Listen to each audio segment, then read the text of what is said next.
what's going on? This is the Saturday Down South podcast. I am Connor O'Gara. Will, how was the weekend? How are we doing? Man, my weekend was fantastic. I was at home for the first time in a couple of weeks.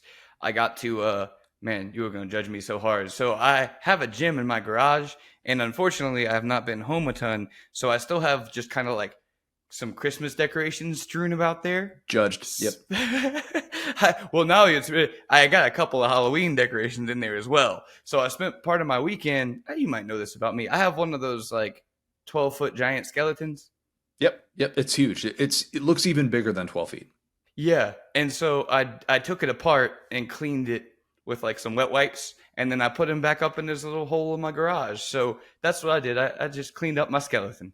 That's skeletons in the garage. That's a very common phrase that everybody talks about constantly. The Christmas decorations, you get judgment. Like it's okay. I'm not saying like it makes you a bad person. The house in our neighborhood that still has Christmas lights up. Look, you go past it every time and you're just thinking to yourself, look, I've seen you guys doing things out in your front yard before. And then you wonder, how are you spending your time if you can't be able to get up there and get those Christmas lights down when you're physically able to? Like, look, I try not to judge, try not to do that all the time. It's natural. I'm a human being. It comes out. It's a flaw in me, not a flaw in them. To be clear, though, they're in my garage, so people can't see them necessarily. Yeah. They're just surrounding my bench. Like I just got little tinsels while I'm trying to get my reps in. That's what a garage is for. Exactly, okay? No judgment whatsoever. We got a great show coming up. Chris Doering, he's going to join us in a bit, talk all things Florida, SEC receivers, looking back on his eventful combine experience. We're going to close with the jersey contest and lad of the week. We've got some SEC thoughts coming out of the combine, Will. We had huge breaking news in Indy. I'm not sure. I know that you saw this, of course. Joe Milton can throw a football far. Oh my God, draft him first overall. That's some people are saying. His draft stock, it improved because we found this new information. No, I'll say this. The people who are blown away by Joe Milton's performance are just saying very clearly to the rest of us, I don't watch college football. This is the first of it that I am consuming all year. As mesmerizing, and it was truly mesmerizing. If you know one thing about Joe Milton, it's that. It's just mesmerizing, the word? No. It's that he can throw a football far. Like, if you know zero things about Joe Milton, that's the only way you don't know that he can throw a football far. I would hope. Unless you're showing up to the combine like, Joe Milton, let's see what this kid can do. Oh, he spent 6 years in college. Oh, he had 3 different opportunities to be a Power 5 starter. If that's you, okay, fine. Yeah. I get it. Maybe just don't share those thoughts publicly. Just don't. Just take a pass on it because the rest of us are looking at you like, okay, maybe this whole like analyzing college players thing isn't really for you. But we knew the combine was going to be built for Joe Milton, and the video, of course, that goes viral. It was very much expected. I don't think the NFL is necessarily built for Joe Milton because of obviously the struggles that we've talked about with off-platform throws, the limitations in the passing game, layering throws. But I will say this, Joe Milton holding a clipboard in the NFL makes sense because contrary to what you're going to hear from certain people about his upside, he's got unbelievable upside. He actually doesn't. He has Ryan Mallett upside, the late Ryan. My Mallett. Age. Is he really? No, not really. But God. I was doing some quick math there. I never know with stuff like that. It gets a little bit weird when I start talking about like, late 20s. Okay, that kind of makes it. No, that didn't line up. Yeah, he's closer to my age than like, an average, at least NBA draftee or like one of the early guys. And the other thing is he played at Tennessee and Michigan. Like it's like these are pretty big time programs. Like they kind of know how to, they have scammed JJ McCarthy into moving up this draft board. Goodness gracious, don't even get me started on that. I'll save that one for another time. But I do think Joe Milton, great dude to have in the locker room. He spent 6 years in college learning multiple offenses. He's been asked to operate the up-tempo stuff, so he can do those things. He can take a hit. He can throw oranges 90 yards before a game just to intimidate the other team. He can do these things for you. I'm on board with Joe Milton, the backup, but no, we did not actually learn anything about Joe Milton from the combine. There was no true breaking news. I thought he'd throw the football faster than 62 miles an hour. Am I crazy for thinking that? Didn't Trevor Lawrence throw a football faster than 62 miles an hour? Like, I don't know. Yeah, I think after the Zach Wilson situation, I was like, I'm never going to look at this again. They fooled me once with Jamarcus Russell. They got me twice now. No third strike. Yeah, let's just not do that. We did learn some things, kind of. We learned that the Lad McConkey comps, the lazy ones, they should die a painful death. They really should. Like there's no excuse anymore. And it really should have died after his probably sophomore season. It should have died after this past season. It definitely should have died after the Senior Bowl. But they should really, really be dead. And you know the comps that I'm talking about to any other white slot receiver.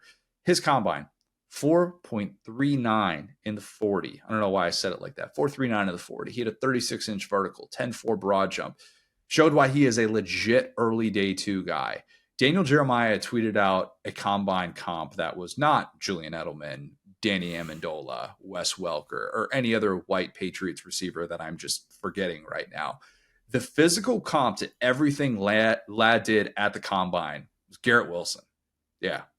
Okay. Like all the measurables. Look at the tweet and you'll be like, that sort of changes things. It's not to say that it's like if you've seen the video of Michael Penix Jr. throwing righty and how you're like, oh, maybe the ball doesn't come out of his hand that strangely. It just looks weird because it's from the left side. A little bit like that with Lad. That's not my favorite comp. I don't think that I don't think he high points the same way that Garrett Wilson does. There's a little bit more Evan Stewart there for me in that one. But if I'm going to compare Lad, it's definitely not one of those former Patriots receivers. I think he's got some Jarvis Landry and some Christian Kirk in him. Those are the guys that come to mind. Oh, Jarvis Landry is a good one now. Yeah, Jarvis Landry is interesting too because while he has developed into, and correct me if I'm wrong, he might not be active in the NFL anymore. Yeah, I think this past season was his first out of the NFL, but one of those guys that like you can kind of line him up all over the formation. His route running is second to none. And he can be a really, really good number 2 on a team. Christian Kirk is kind of, like that fringe wide receiver 1 type guy with the Jags who I've always loved coming out of A&M, the liver smoothies, everything that guy did. I wanted the Bears to draft him so badly, and they, of course, didn't. But just where you look at him and you go, the route running is phenomenal. He can be just an excellent franchise number 2 option in the passing game, just like he was at Georgia, just like what we saw repeatedly. He's not necessarily going to be a 1,500-yard type guy, but as I always say with Lad, real ones know that he actually played a lot more out wide than he did in the slot at Georgia, so that's why the comp is really stupid to begin with. Like this past year when they got Don Lovett from Mizzou, Lad played 3 times as many snaps out wide as he did in the slot. Not a lot of people realize that. That's because he can operate very efficiently when it comes to his movements, getting separation, all those things at the next level. Putting him into the wide receiver box is really, really dumb. My guy, Mike Renner, who we've had on the show before, he actually compared Lad to Antonio Brown, which is kind of crazy. Yeah. I would never want to be compared to Antonio Brown, but hey, if it meant I had a long NFL career, you know what, I might take it. Couldn't be more opposite once they open their mouths, but yeah, some of the stuff on the field you're kind of looking at going, all right, I could actually sort of see a little bit of this. And I expect Lad to be drafted a lot earlier than the 6th round like Antonio Brown was. But I think he's looking right now like very firm top half of round 2. And I was wondering, when was the last time a wide receiver was drafted in the first 2 rounds? Maybe if you're listening to this, you're wondering that. It was actually Alec Pierce a couple of years ago. Colts took him at 53 overall. Very, very different player as well. Not similar to Lad. He's 6'3". He's a deep threat out of Cincinnati. Different sort of, I'd say, positives and negatives when it comes to evaluating his draft stock. But Lad McConkey, confirmed actual legit top-end NFL draft prospect. I don't know who needs to hear it, but this confirmed that very much. Yeah, and I don't know if like the standard NFL populace or college populace, I don't know if this is a sickos thing or if it's like commonly understood now, but the RAS, the relative athletic score, is like it's a number out of 10, and it takes all your combine measurables, right? Even like height, weight, bench, all that. So it's out of 10. Lad was at 8.88, which is really, really good. It is 345 out of 3,063 receivers since 87. So upper, like up top of the crust. And I do want to clean something up. The reason that made me think of that, Jarvis Landry famously was horrible at that test. He was a 0.2. He was one of the worst measured receivers ever. He doesn't have a single, like, even yellow number on here. Size grade, his weight. His weight is okay. And so, point being, as funny as it is, as good as Jarvis Landry was in college, it was actually kind of an upset that he had been as good as he was in the NFL. Led the league in receptions one year. So, basically, honestly, if Jarvis Landry can succeed with such little RAS or athletic upside, I don't see why Ladd can't, because role-wise, I could see him being in the same role that Jarvis Landry was with objectively better measurables, Yeah, I mean, I don't know how many times we see Ladd get separation from an outside receiver in the SEC, like future NFL players doing that and getting separation just because of his route running and because how good he was at the top of his route. So to me, yeah, that's more so the comp. And Ladd is definitely superior when it comes to all those measurables compared to a Jarvis Landry. Okay, another receiver. The receiver that the receiver that I know very, very well. Brian Thomas Jr. and a non-receiver, Edgerrin Cooper. I think if this is 2004, they're both top 10 picks. Yep. I really do. No doubt are top 10 picks. Cooper is more of a traditional linebacker instead of that edge that everyone is after. Obviously, he might be the first true linebacker off the board. He actually had a great combine too. Really, really good. Ran a 4.51. Vertical was 34.5 inches. That's after he was a machine for A&M. We know. We talked about this a lot. This isn't breaking news for anybody that listens to the podcast, but his range was so unbelievably good, just always working downhill, covered really well. There wasn't a flaw in his game. Otherwise, outside of he had to operate within that defense. And so maybe sometimes he was put in some bad spots, but for the most part, if you just locked in on Edgerrin Cooper, you're like, this dude is shot out of a cannon every time he takes the field. I went back to the 2004 draft and I actually found some good comps for both of those guys, for both Brian Thomas Jr. and Edgerrin Cooper. Oh, I kind of confirmed what I was saying. Cooper is Jonathan Vilma. Oh, that's okay. The guy.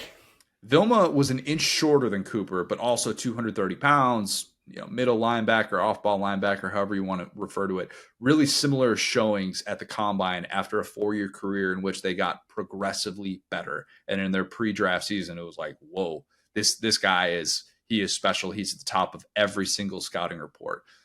Thomas is Roy Williams. That's your 2004 comp.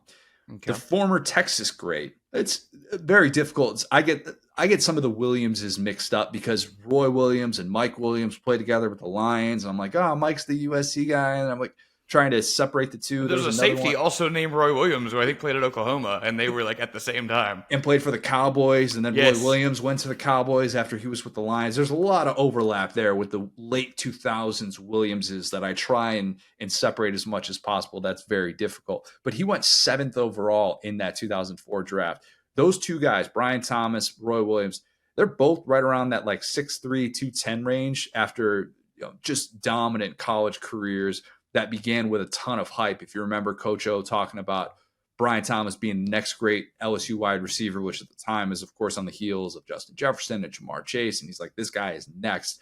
And he turns out to be that guy based on more so the year that he had pre-draft season in 2023, of course. Roy ran a 4.37 with a 39.5-inch vertical. Thomas ran a 4.33 with a 38.5-inch vertical. Both these guys could line up on the outside and just strike fear into an opposing defense. And I'm not going to knock Brian Thomas Jr. He entered the year, as you know, all Bang the Drum team member, lived up to that lofty billing that I put on him and then some, I would say. I do think the knock is more so about the route tree and what elite receivers in the NFL are tasked to do with getting in and out of their breaks, lining up across the formation. LSU did that a little bit with Brian Thomas Jr., but only kind of 6-7 instances in the game where they'd put him in the slot because obviously Nabers occupied so much of that space. If you look at the best receivers in the NFL, there aren't a ton of those big physical guys on the outside anymore. Amon-Ra St. Brown, Justin Jefferson, 6'1", Jamar Chase, 6 feet tall, Tyreek Hill, 5'8", A.J. Brown, 6'1.5". I'm sorry, 5'8" is Tyreek Hill? It's 5'8". Yeah, he's There's my height. No way that Tyreek Hill is 5'8". I think he's 5. There's no way No. Combine measurables, look them up, man. Don't look up their official bio. That's deceiving. I don't know why NFL teams try and lie on that too. It's We had the combine measurement. Why do we need to do that? Same thing with the college thing too. Like some of these guys in their at the measurements. combine, Tyreek Hill, yes, he was 5'10". Just to be fair, he's small. At Wait, the combine, 5'10"? He measured on NFL.com, yes. Because in my mind, I imagine him as small. 5'8" would make him like the best receiver of all time if he was doing all that at 5'8". But he's 5'10". He's a small receiver, but 5'8" would be a little bit different. I stand corrected. Okay, not my height. He's, in fact, just a little bit taller. I'll give him that. Mm-hmm. But yeah, you get it. Like the idea of, you know, a DK Metcalf, a Megatron, a Julio Jones, like telling yourself that that's what a top 10 receiver looks like in this day and age. It's just the entire skill set has kind of shifted more towards those guys, those interchangeable type guys. Not to say that they can't have success. So obviously DK is doing what he's doing. The ability to shift was the big question with him coming out of Ole Miss. That much we remember. So while I think once upon a time the league would have looked at someone like Thomas with his skill set, with his size, with his catch radius, and just been in awe of him, I think even after a blistering combine showing, he's still more of like a mid to late round one guy than a number 7 overall pick like Roy Williams was. Is that fair? Does that kind of make sense? Yes, I totally agree. I love the whole point about like receivers, and it's interesting because, man, I haven't even thought about how receivers have gotten smaller. That's a really good point. Yeah, I think, you know, I saw something I'm going to remember forever on Twitter, which was don't double count athleticism, right? So it's like if you thought a guy was fast and you see that he runs fast, don't be like, oh, wow, I'm going to bump him up, you know? So Brian Thomas, I love the juxtaposition of him and Ladd McConkey, right? Because Ladd McConkey is a guy that exactly what you just said. You know, if you go back and watch that SEC championship game tape, you see Carson Beck looking for him when he is hurt, because he knows how to run routes. He knows how to get open. It doesn't matter how big he is, how fast he is just open. He's like Jerry Rice was the king of this. You go watch Jerry Rice, he's just open. And it's like, how did he even do that? He's not fast. He's not big. That's a skill set. Brian Thomas is a physical freak. Exactly what you just said. He is a big dude. Can make spectacular catches. He's so fast. He has everything that you want physically in a receiver.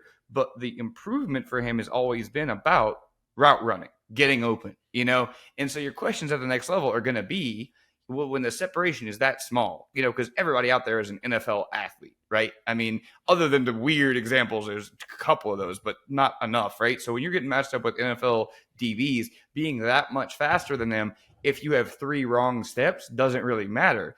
And so I think Brian Thomas is a great player. I think he's a great receiver. I'm just saying, to your point, that's why he's not seen better than, you know, Malik Nabers, right? Who is a guy who is able to, you know, he's not as big or as fast as Brian Thomas, but he's just as much of a deep threat, or was at LSU, because he was able to, you know, trick DBs and get them behind him versus just straight line speed. I'm okay with where Brian Thomas's draft stock is. I'm okay with where Malik Nabers' draft stock is. Let's actually talk about Nabers and Jayden Daniels, because they obviously had very quiet combine experiences. I'm okay with the fact that they didn't work out. I'm not going to sit here and pretend like that should impact where you pick them, if they're competitive, if they're not competitive. If I did all the things that those two things did this past year, I wouldn't work out at the combine either. And it's really not even just this year. Like Jayden was a Power 5 college starter for 5 years and won the Heisman Trophy. What more do you need to see? You need more tape. You've seen him in every type of offense, buddy. Buddy, if you need more tape, that's on you. You just don't have access to internet, is what you're saying.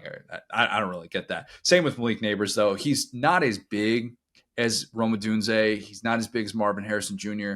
So even if they had been full participants, which Odunze was, but Harrison obviously wasn't, it still would have put a lot of pressure, I think, on Malik Nabers to win all of like the speed and shiftiness things, which, look, we'll see how much of that stuff he does at his pro day.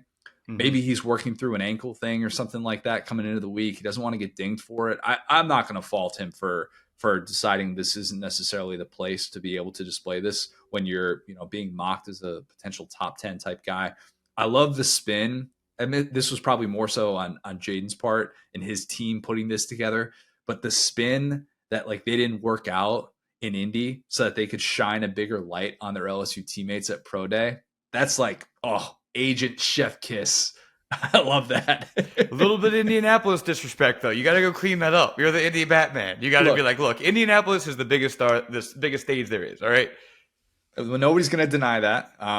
Indy is home to every major sports event that is in existence right now. But yeah, that's very much a let's try and find some sort of positive in this conversation, instead have it shift away from, oh, these guys aren't competitive, they're not working out. I don't really think a lot of people are saying that, but you just kind of never know with some of these NFL front offices.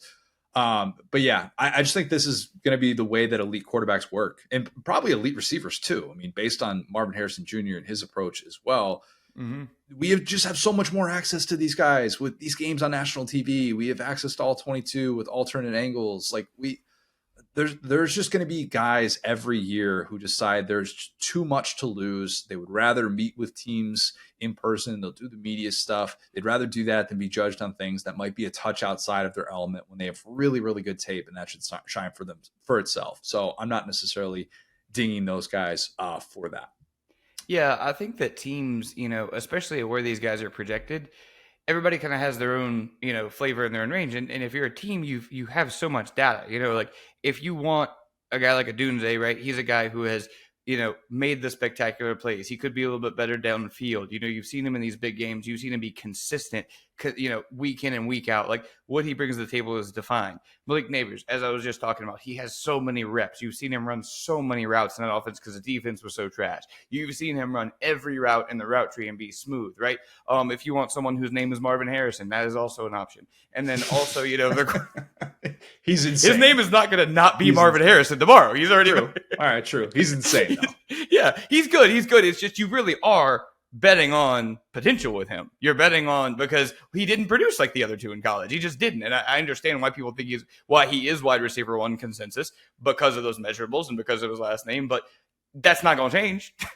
Nabers had the better year. Nabers had the better year overall. I get why Marvin Harrison Jr. is considered the better prospect based on the 2-year sample size as well. And that I love Nabers and have I'll get to some of the stuff with my Chicago Bears in a second here, and who I kind of want to fall to 9 and realize like Marvin Harrison Jr. ain't falling to 9. There's just no way on God's green earth that's happening. But I would still put him as that elite top end type guy, just with obviously the different circumstances he was operating under as opposed to Malik Nabers this past season.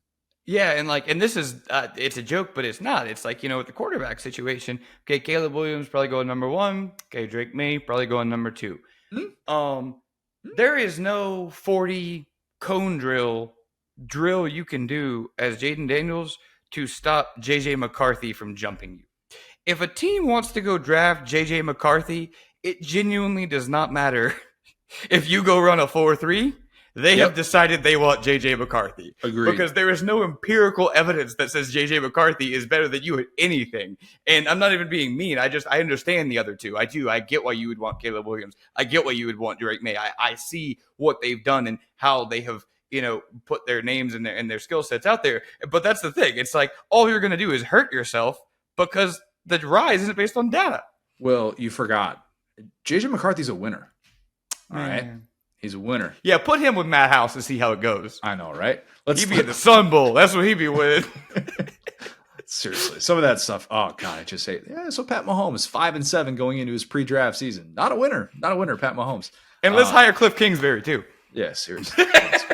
It was neither of their fault. Wait, it feels pretty clearly like one of those guys' faults. Definitely. This guy has lost like one playoff game. Well, let's hire Cliff. No, but yeah, I think that's it. It's just the fact that, especially if you're that style of quarterback and you're so different, only a certain amount of teams really, truly love you and want you. There are some teams that will go out there and take a flyer on the guy and just see what happens, but we can tell those situations pretty clearly. Whereas like if you're Jayden Daniels, you need to go talk to the teams that will use your speed, will use your athleticism, will use your deep ball ability. Those are completely different. So I would rather go interview with teams and go talk to teams and say, how do you plan on maximizing me? Because if you don't, this is going to be a waste of both of our time. I think pretty much everybody can say that. That's what it feels like. It feels like even Caleb Williams to a certain extent is talking about that.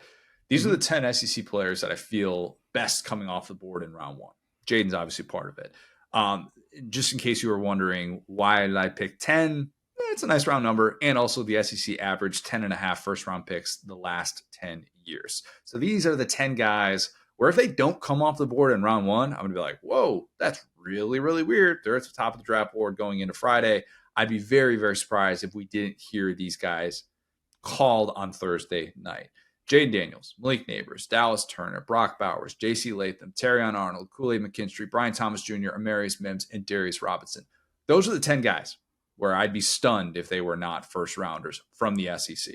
There are other guys who could easily be a part of that conversation, perhaps the aforementioned Cooper, maybe Ennis Rakestraw, Kamari Lassiter, maybe even good old Lad McConkey's going to sneak into the back end of the first round. And it's all of a sudden like, oh my God, the Kansas City Chiefs drafted Lad McConkey. He's going to be the answer at slot receiver, and he's going to play on the outside as well, and he's going to be what Kadarius Toney could not be for that team. Who knows? Maybe that's going to happen.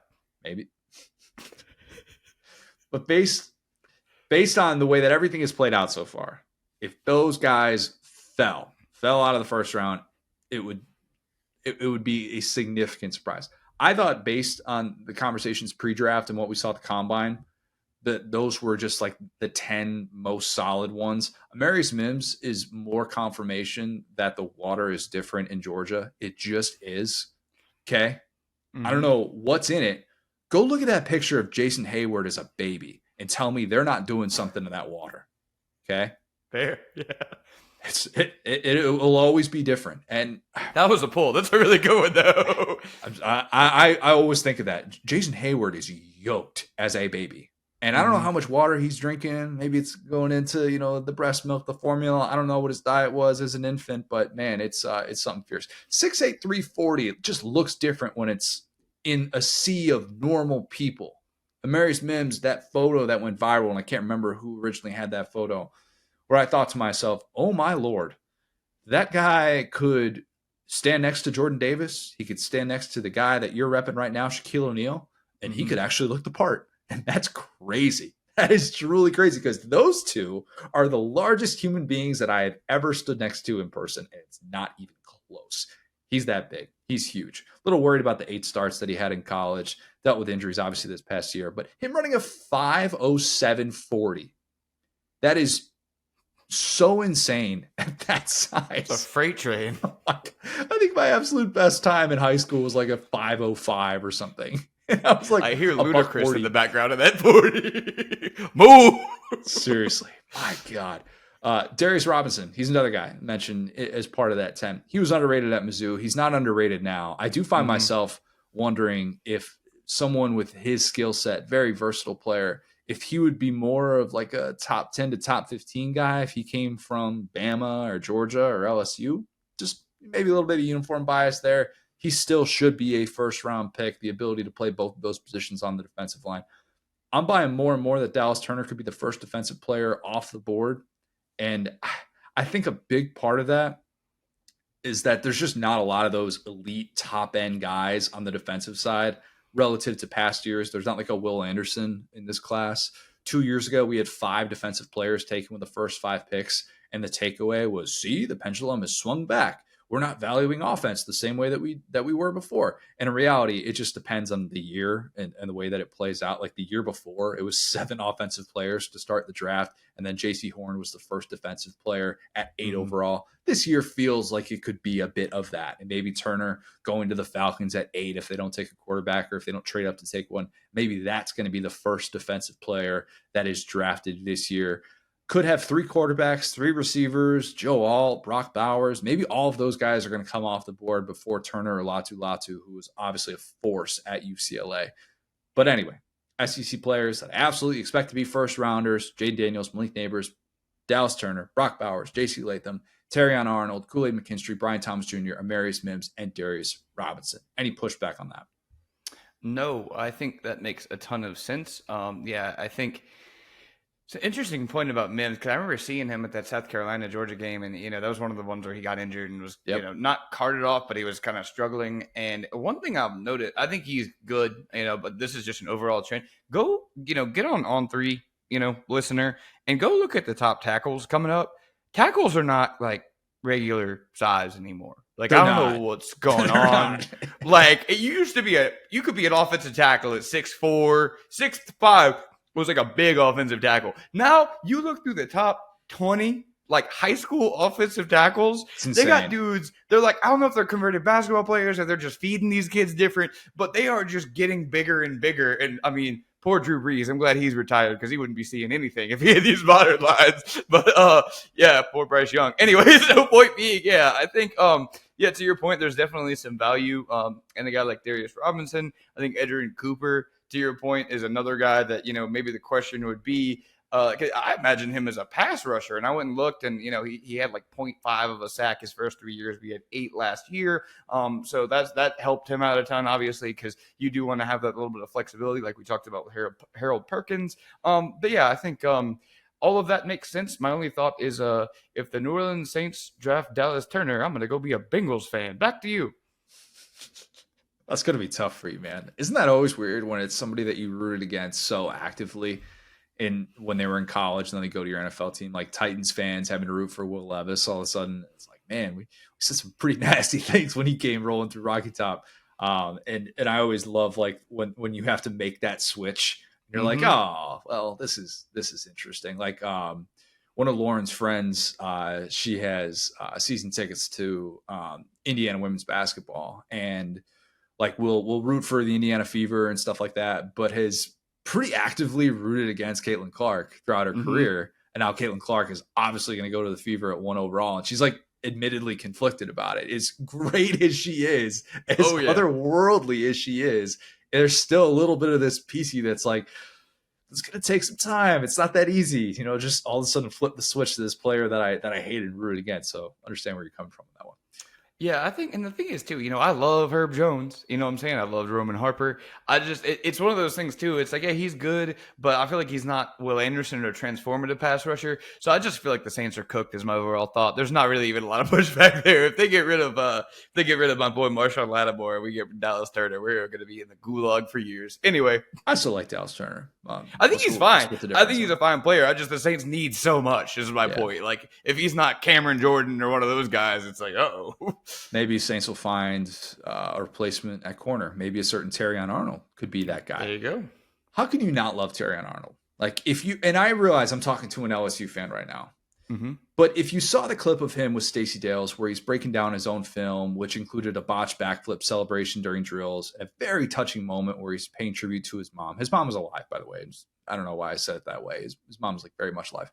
But you're reminded of why this guy is special. He really is. He went on once a week with my guys to the next round, and every single time he did, like Jim Dunaway would send me a message being like, "Hey, did you see what he said today?" Like, and not stuff that was inflammatory or anything like that, or the type of stuff that was going to get him trouble in the locker room, but just the transparency. His relationship with Miss Terry is awesome. I mean, it's so cool to see. It's like he told them on next round how Miss Terry called him after he declared for the NFL draft and said how she had never gone to any one of Nick Saban's pro days during his entire time as a coach, but that for him she's going to go. Aww. Like that stuff is just I eat that stuff up. Anyways, the guy is awesome. Yeah, he rules. Big fan. None of that would matter though. Like we wouldn't be talking about this if he didn't just have an All-American season. And he did. Yep. He very much did. And for my money, maybe some Bama fans will disagree on this. I don't think they would. He was better than Kool-Aid McKinstry, who came in as a preseason first-team All-American type guy. Kool-Aid McKinstry has the Jones fracture, so his draft stock is probably going to hurt a little bit. Who knows? Maybe Terrion Arnold moves ahead of him, but man, not just the fact that he covers on the outside. Wait, what happened to him? Kool-Aid had a Jones fracture in his foot, so he was unable to work out at the combine. He's going to be able to work out at Bama's Pro Day. But it was from that injury in the SEC championship game? They found it in doing medical. So I don't know if he's been working out and trying to work through it. If it was one of those situations, like that stuff happens. Just discovered a Jones fracture. These guys are so different from us, man. Imagine if you were just walking around with a Jones fracture in your daily life. I'll be complaining on the internet every day. This guy's like, oh, I got Jones fracture? Hey, don't tell nobody. Well, I had a moment the other day. This is going to age me so badly. This is as old as I've ever felt in my entire life. And I know I think I'm old for a 33-year-old. Like the way that I talk, the way that I kind of go about my daily life, I just think I'm kind of old. I had a moment where we were playing with Claire in a room in the nursery, and I rolled over on my left shoulder to try and do like a little bit of a somersault because I was kind of sandwiched in between her crib and like her play mat, and I didn't want to crush her by standing up. And I rolled onto my left shoulder as I'm trying to do this like backwards somersault. And I thought I dislocated my shoulder for 5 minutes. I really did. And I had to talk myself down, being like, you're not in that much pain. You're in a lot of pain, and it's embarrassing that you're in this much pain. But this feeling right now that you have is age, and you need to not be stupid and try and do those things and just get up like a normal human being, because you're 33 and you're approaching your mid 30s, and you should not be so stupid. It was a tough moment. Really tough moment. I don't know what that had to do with the conversation. I don't know why I brought that Jones up. fracture. Oh, Jones fracture. Yeah, I could not be walking around with a Jones fracture.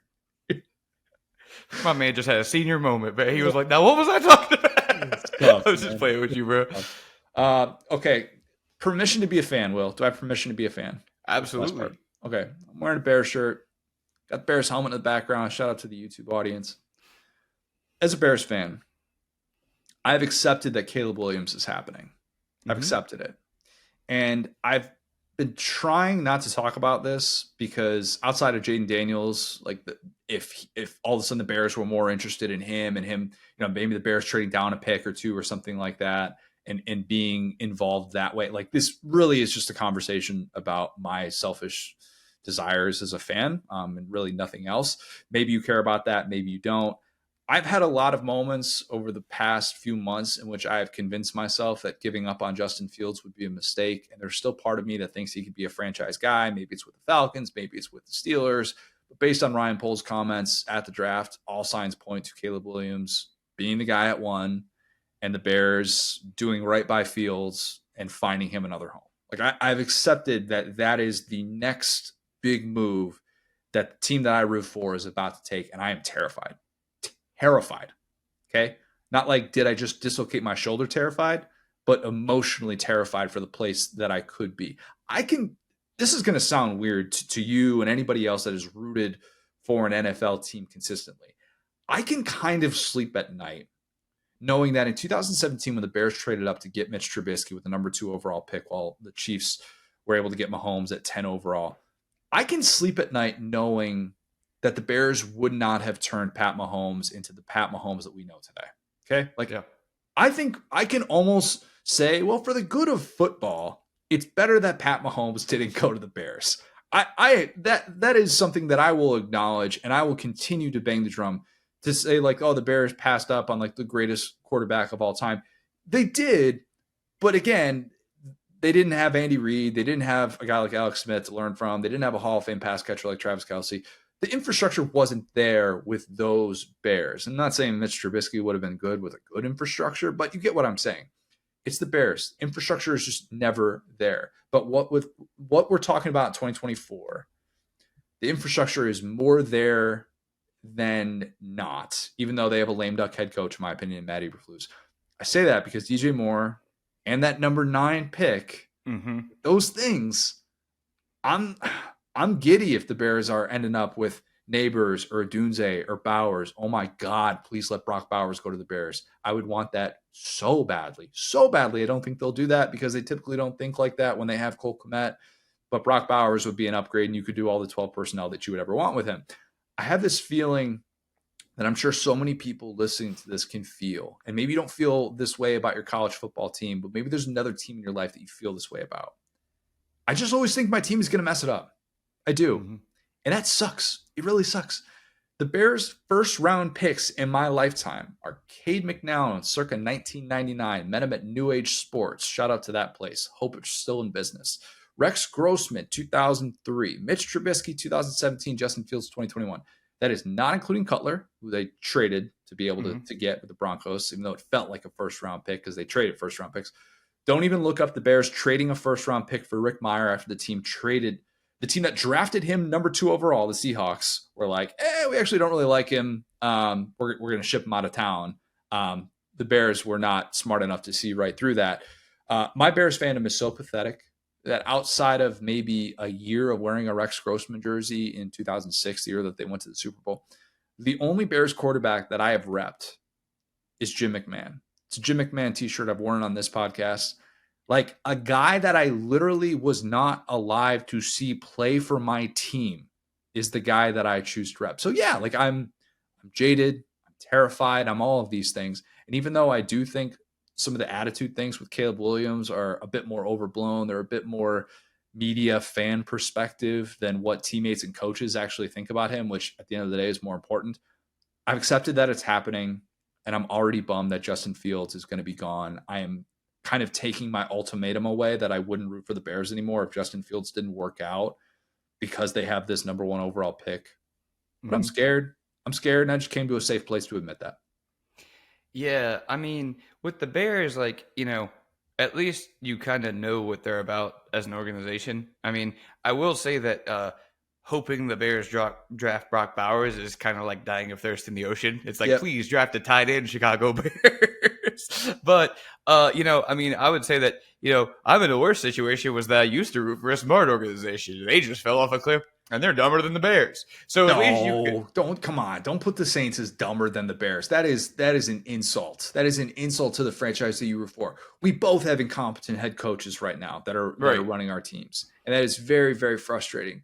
And I get it when it's front office that's related to that, but you had it good for such a long time, man. And I don't want to say that I would kill for the moments that you had as a Saints fan over the course of a decade and a half. I would do bad things. I would do bad things for that as a fan. I really would. Yeah, no, and like that's the thing. My existence as a Saints fan has been awesome. I'm just saying in terms of like direction forward. Like y'all's path to contention is clearly just Caleb Williams works out. For us, we got to make all these weird changes that I don't even know what that is. And so, I mean, I'll say this because I've been pretty consistent about this. I think Justin Fields is awesome. I think he's good. Awesome is a little bit of a stretch. I think he has limitations, but I think that that's what I was saying about Jayden Daniels. Y'all knew what he was when you drafted him. Like he has been about what I expected if Justin Fields were to go to the Bears, and I think that your point about Mahomes is very well made. And I think that especially in the NFL media ecosystem, people tend to lose that where it's like, this guy was a little bit of a loose cannon. He did have some inadequacies that Andy Reid was able to perfectly, mask and get him in a great system and get him around, let him be a backup, put him around Tyreek Hill, get him a good offensive line, even in that horrible organization that we're learning that they don't even have a weight room and they have this weird little condo built into their stadium. And so that's the thing, like that's what leadership does. And so, yeah, I mean, for me, I think the thing that I worry about with Caleb Williams, I've said this to you before, I think he's like an NBA player playing in the NFL, right? And so the cultural shift that we've had in America has taken football longer than other sports, right? So in the NBA, even the era of guys that were coming out of high school, like LeBron and Melo and those guys, they had this little bit of agency where they were like, well, it's kind of me, then it's the team because I'm an LLC and I'm going to be judged for my actions, not the team's actions. So I might as well I'm going to be judged for the team's actions anyway. So I might as well just look out for me and therefore the team. And football has been very slow to do that because, the concept of, brotherhood, family, faith is woven in there a little bit more in football where you have this big roster. Well, that's something that the transfer portal, I think, is expedited where guys are a little bit more free agents, and we're starting to see Kyler Murray is another guy that has a little bit of that like NBA mindset, right? And so like I was talking to somebody today, they were talking about, Kyler Murray's issue is his height. No, Kyler Murray is his inability to overcome his height. Like Russell Wilson used to be a great quarterback, and then he got prideful and didn't do enough to overcome his height, right? So with Caleb Williams, the thing that worries me is that I think that he could be great for a good organization, to your point about the Bears. But like, okay, Eberflus, whatever, get him out of here. And if they were to hire, like a McVay guy, whatever, and let's say they hire Vrabel, great example. I think let's take a year off, go hire Vrabel, bring in a smart OC, hire Ben Johnson next offseason. I think you're good. But I think this next coaching search is going to be huge for the Bears because I think a guy like that, if you get them bought in, they're a good leader. But they're not going to be, Drew Brees or Phillip Rivers languishing with bad defenses and stuff. I think you just called Lincoln Riley a good leader then. He didn't win anything with Caleb Williams. Yeah, true. That's the thing. So it's like he was a fun guy. That's the deal. He was a fun guy. But Caleb Williams was on the sidelines, being emotional. Like it didn't go great for him. And maybe if he had been at a Georgia or even like an Ohio State, it might have gone better for him. And so point being, but that's the style of coach that attracts a player like Kyler Murray or Caleb Williams. That's what they have in common is that you can kind of do whatever you want. You can transfer, you can go paint your fingernails. Like imagine walking up to Bill Belichick with painted fingernails. Kid was 19. I See, know. this is what I'm doing. Because at Yeah. the time when that happened, and I'm like banging the drum that Cam Rising is the best thing since sliced bread, and I'm like, why would anybody ever think that USC could beat Utah in organized tackle football? I am at that place now where I'm looking at those things going, all right, how much of that is you're trying to get yourself fired up, you're trying to figure out who you are and how to tap into that competitive edge, which you're still doing as a 19, 20-year-old kid. And I say kid on purpose. For sure, yeah. Because I'm hoping that when he's 25, 26 years old, and it's like, all right, this kid is grown up. He's figured things out. You look at him and you're like, all right, probably gets it a little more than what we were giving him credit for at the time when he's starting as a true sophomore and is very much in the spotlight in the midst of a Heisman Trophy season. But yeah, I'm just like, I should be more excited is what I'm trying to say. I should be more excited, and I'm just not. And I feel bad that I'm not excited, that I'm just more scared than anything else. I just think it's that next coaching hire. I think that right now it's like an N/A, right? Because he is not going to be, I mean, who's to say he might be the best rookie quarterback ever, but it would take that for the Bears to be like a contender next year. You know what I'm saying? So they're in the middle of a rebuild. They're trading all these picks, they're building assets, again, kind of like an NBA team. So like that next hire, if it's a guy who can resonate with him and get him bought in, I think it's going to be great. If it's another random guy, if it's Doug Marrone, you probably have some trouble. I think that's all it is. So it really is. It's not worth worrying about until that decision is made, because the dream obviously is that he pulls up and him and Eberflus are buddies and he stays forever and it's all good. But like you said, I think he's a little bit of a lame duck, which gives them the ability to evaluate him and say, hey, Caleb, to be honest, man, you probably should talk about what you want at a head coach at this point, because you're going to kind of be what we're doing here. Like, I don't think that's out of character to if they're going to replace that head coach, go, okay, what do you want? Let's kind of get your input here, because you don't want to angry at you. All fair. I appreciate you letting me be a fan for those brief moments, and apologies if anybody thought that was just the absolute worst thing ever. One last note coming out of the combine. Is this the year that the SEC's draft streak ends? I think it is. That's my bold take. That's going to sound like a Yankee take. Don't call me a Yankee for having that take. I promise I have a reason why I would say that the SEC is finally not going to have the most players selected in the NFL draft, a streak that is 17 years old. It's crazy to think about it. I think the Big Ten is about to do it. And I am not counting Washington, Oregon, USC, UCLA for the Big Ten, nor am I counting Texas and Oklahoma for the SEC. But this is kind of the last time that we should have this argument. As weird as that sounds, this is 14 versus 14. And in some ways, like, you're looking around going, are we ever going to talk about this ever again? Maybe the SEC can kind of walk off with this streak, because obviously next year the Big Ten is going to have 18 teams compared to 16 for the SEC. Big 12 also is 16, 17 for the ACC, not including Notre Dame. That's super confusing already, and it's difficult to keep track of. But the Big Ten had 90 players invited to the combine compared to 89 for the SEC. The Michigan thing is a big part of this. It's a really, really big part of this. 18 players invited to the combine. There's a real shot, as Jim Harbaugh has been saying for a long time in his unbiased opinion, that the Wolverines are about to break Georgia's record for 15 players selected in the NFL draft, which they did in 2022, and then turned around and went 15-0 with 65-7 happening. You know all this. Would it be an indictment of the conference if that happened? No. It just would mean that the SEC wouldn't get to flex anymore. It would be a sign that the Big Ten finally had one of those teams. And I don't even say one of those years. I say one of those teams. Right. We've been waiting on this for a really, really long time, and it probably should have happened earlier. The Big Ten has been second to the SEC each of the last 5 drafts, last year being the closest to overtaking that with just 7 fewer picks in the SEC.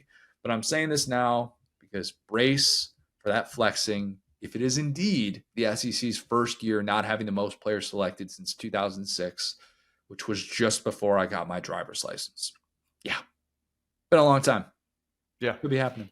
Yeah, I mean, to your point, it's like, hey, tough act for Jim Harbaugh to follow next year. How will he follow that? Oh, wait, he's in LA. So it's like, it's not like that's a consistent, like, as much as, we're like more and are interested by what's going to happen there. It's like, it's not like Michigan established themselves as this force in recruiting and development. It's like they had some guys that stayed together for a long time. They developed some guys really, really well. But when you have guys that stay for a long time, they develop really well. There's not a lot of guys in the hopper to, this is an older team, this Michigan team, So point being, like, Ohio State's always going to be there. I'm really interested by, like, Washington, but going forward, when we talk about past this year, it's like, are they a team that just got their lunch taken by Alabama, and how are they going to respond, right? Because they have a couple of guys going this year. They have a couple of guys coming back to college. Oh, lunch taken by Alabama, like you mean like the staff departures and stuff? Yeah, like everybody, like transfer portal, like all the resources just gone. Like, are they going to get angry and get involved in IL and get up there with, with a Texas or an Oklahoma? You know what I'm saying? Because 6 months ago, you go, okay, well, Oklahoma, Texas, Washington, Oregon, like maybe this is a little bit of a competition. Texas and Oklahoma are still the two best properties in there, right? But now Washington feels like it's in a different category. And even Oregon, I mean, Oregon's got a 65,000 person stadium. That's a fun fact about them that I always like to tell people. You can't compare Oregon as a brand to Texas. It's just not fair to them. And so point being, this is the last year of this kind of alignment. This is the year the Pac-12 will send anyone to the draft. So it's a nice little reset with the SEC's, history of national championships, the streak being broken, Michigan winning the draft, Jim Harbaugh leaving, and us going, all right, that was fun. On to the next thing. Yeah, probably. And Ohio State's going to have a ton drafted next year, especially with the portal additions that they had and the guys that turned down the draft to come back. So Ohio State maybe is going to be in that category, but it's just going to be a different conversation. We're talking about 18 teams compared to 16. Like exactly. It's a little bit tougher to make that leap. So something that I thought was interesting. Any other draft thoughts you want to get off your chest post combine before we kick it to CD? Yeah, I think I pretty much got through it. Like I said, I'm very interested to see what the Atlanta Falcons do, as funny as that is. And to your point about, teams doing deals, right? We talk about, okay, Meyer getting traded from the Seahawks. I think it's very interesting, when a team is in the market of doing deals, what type of teams call them, right? So the Falcons last year, right? The Eagles move back up and grab Jalen Carter, right? After the Falcons passed on him. That's when you start to go, I think we missed this pick. And as much as I like Bijan Robinson, I still think they missed that pick. That guy had a really good argument for Rookie of the Year, Jalen Carter, who that's rare for a guy that isn't in the top 5 for a defensive player. And so point being, same deal there, kind of like, with the Falcons. It's like, okay, so if you get Justin Fields, like I said, I really like Justin Fields. Another interesting guy for them would be Kirk Cousins. I genuinely think, taking my fan hat off, with all these young weapons, offensive line, new head coach, get a guy like Kirk Cousins in there, Falcons are the best team in the division. All right? Because all they were missing was an NFL quarterback last year. If you look at the guys they've assembled, I mean, throw the ball to Kyle Pitts a couple of times and just see what happens. Like I think we have lots of growth to do. Like that would be my first step as a head coach. I would just go, let's see how many times we get the ball to Kyle Pitts. I think I do better than Arthur Smith, because that's way better than what he did, which is don't throw the ball to Kyle Pitts. And so point being, I'm really fascinated by Atlanta because the third option is obviously Jayden Daniels. That's a guy that if you're considering Justin Fields, you could also consider Jayden Daniels, mobile quarterback. You prepared yourself to kind of implement that strategy where you're going to do some stuff off platform. You're going to start moving guys around. But the key thing about the Falcons is you have these young, cheap, effective guys. Bijan, talk about Pitts. Drake London is good. They have some pretty nice receivers right there. So they could really they could either go right to contention if they try to get a Kirk Cousins. They could go, okay, mystery box. Maybe we do have a franchise quarterback in Justin Fields. Or they could go, we're trying to build a dynasty in Atlanta, which is funny as I say it. We're going to go draft Jayden Daniels and see what happens. Which, to me, I don't think they need to do that because I think they're close enough that they could just get Kirk Cousins and beat Baker Mayfield. Like trade for Justin Fields. If he works, great. Give him his new contract. If he doesn't, draft Carson Beck. Make every Georgia fan happy. Falcons finally do right by all those Georgia fans. Win, win, win. That's what I say. Yeah, but I've accepted the Justin Fields thing. It feels good to be able to get it off my chest, like talk about him in trade discussions and stuff. Yep. I really want Justin Fields to be awesome, and it's just a shame that it doesn't look like it'll happen with my Bears. Oh well, not better. Yeah. That's a lot of draft talk. Him as a Stiller would be interesting. I think they would do really well with him, especially with that defense. If he was smart, he would go to the Steelers. God, I agree. He was committed to Penn State once upon a time. People forget that. Oh, how about that? I didn't know that. Okay. Joe Moorhead story about getting that phone call. He's out to dinner with his kids, and not a fun one to be able to get. Justin Fields is no longer coming to your program. Yeah, that wouldn't sit well. He talked to James Franklin. It was over. He's like just really, really turned off by James Franklin. He's like, he got on Wikipedia. He was like, wait, Joe Moorhead's not the head coach. Yikes. All right, let's kick it to Chris Doering. Always love catching up with CD. As much as he is a Florida guy through and through, I just don't think he comes off as delusional with this stuff. And I appreciated getting his perspective on all things Billy, managing Lagway, and then we talk about some of his combine stories at the end. So here's CD. Now excited to be joined by a very special guest. It is the one and only Chris Doering. CD, I swear that I didn't just have you on because I wanted to talk about Noah Fifita after you got to spend a little bit of time with him at the FWAA Steve Spurrier First Coach Award, presented by, of course, Chris Doering Mortgage. Shameless plug. It's by the way, it's a mouthful there to kind of get out, right? The Steve Spurrier First Year Coach of the Year Award. You're like a bowl game. You got like 6 sponsors at this point. Yeah. It's a lot. Yeah. So would you like to join me on the Noah Fifita bandwagon? Because I'm driving it. I'm not passenger. I am driving it. I will welcome you in the passenger seat. Yeah. No, you definitely will be welcoming me because I didn't actually know a ton about him prior to this, the lead up to the awards. And this award thing has kind of evolved here. It's really cool for us, here in Gainesville. Everybody thinks about Florida football and everything, but for one night at the end of February, Gainesville becomes kind of the epicenter of college football in general, and it's grown. This was the third annual event that we've had. It went from being just the First Year Coach of the Year award, where Shane Beamer and Josh Heupel won it in year one, to last year we added the Legend Award winner, where Bob Stoops was honored, along with Sonny Dykes last year as the First Year award winner. And then this year, they also had the Freshman of the Year, who Drake May, about to be the maybe 1 or 2 overall pick in the draft, won it. And this year we changed it from the Freshman of the Year to co-freshman offensive and defensive players. So did have your guy Noah Fifita there. Also, we had Dylan Theineman from Purdue, who was tremendous in his freshman season, 106 tackles and 6 interceptions as a true freshman. So the award has grown. We had both Coach Brennan from Arizona. We had Coach Walters from Purdue. Obviously, our winner, Jamie Chadwell, was there too, and Coach Rick was there. It was a great night, man. And Coach Spurrier, I want to get you down here for it. I mean, you're in Orlando, right? You're not far away, so got to get you here next year. But Coach Spurrier with the microphone in his hand, still as electric as he was during media days as an active coach. So I think everybody probably, as much as you say about all those guys that attended, is still all about Coach Spurrier in front of everybody up there. Spurrier can bring it every single time. Like, as much as everybody has talked about, like, oh, what's Corso's replacement going to be? If they really just wanted to try and replicate Corso on game day, like, Spurrier is the closest to that. Although obviously the direction they've gone with McAfee and now with adding Saban on board, that'll be different. But you're right. I don't know why. For whatever reason, I haven't been invited. You know what? That's what it is. Well, we just added a little bit of the media coverage this year, so we will put you on the list for next year for sure. You're obviously one of my favorites, and would love to have you up for it, man. Love it. Definitely can make that happen. I was thinking about this. Fifita and Milroe they're in really unique spots as the faces of their respective programs who stayed post coaching change.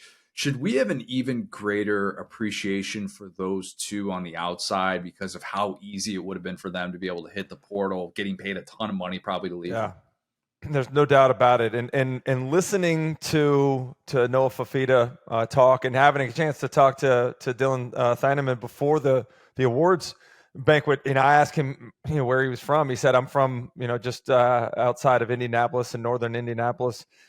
Just a short ride away from West Lafayette, where obviously Purdue University is. I said, were you a lifelong Purdue fan? He said, yeah, both my brothers played there, so I grew up a Purdue fan.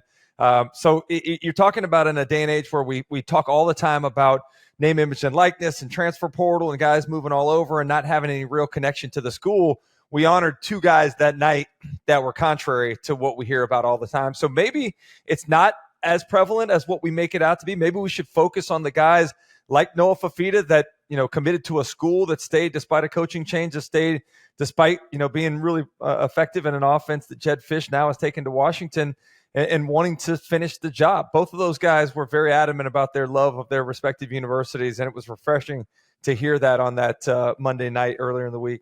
Yeah, if Noah Fafita had taken a page out of the Caleb Williams playbook and followed Jed Fish to Washington after his freshman season, I don't think anybody would have been too surprised. But Yeah. huge for Arizona. I know they're going to appreciate him that much more. In a weird way, it kind of already feels like that with DJ Lagway at Florida. Obviously, no coaching change, so we're not talking about that. But that guy could have gone anywhere, and he stuck with the program that's obviously had 3 consecutive losing seasons. We talked about this after he signed, that Graham Mertz still going to be the guy, but there are plans to have several packages with DJ Lagway. They want to be able to use his skill set to jumpstart this offense.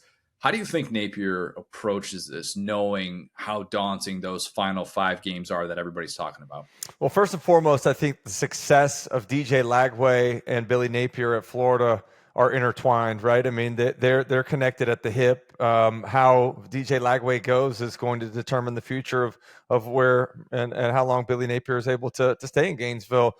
That's a lot of pressure on a freshman. There's a lot of pressure and expectation on him anyway. And then you factor in the reports of him making $1.5 million, and there was a time where you said, hey, these guys are just kids. You have to go easy on them. That's not the case anymore. When you make that kind of money, there's an ROI that's expected. And so Florida fans want that return, and they want it this year.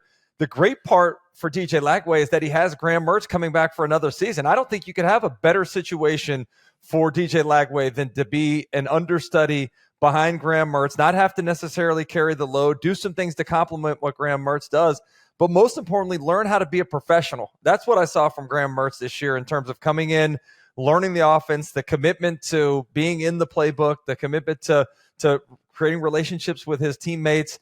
He won that locker room over immediately. And so I think it's a great opportunity for DJ Lagway to learn a lot this season and put that into use in the 2025 season more so than this year.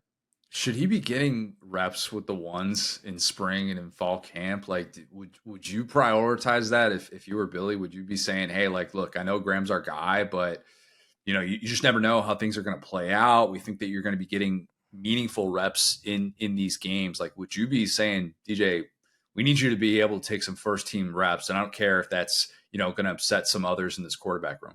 I think you do the opposite. What you do is you say before we go to spring, and I think most teams do this, most coaches do this, is like, we don't have a depth chart necessarily. We have guys taking reps with everybody. I mean, the idea for this time of year or to put players in situations to see how they react, how, guys are able to play with one another, who maybe is ready to take that next step forward. So I don't think you necessarily look at that as, hey, we're going to get you in there with our perceived ones right now.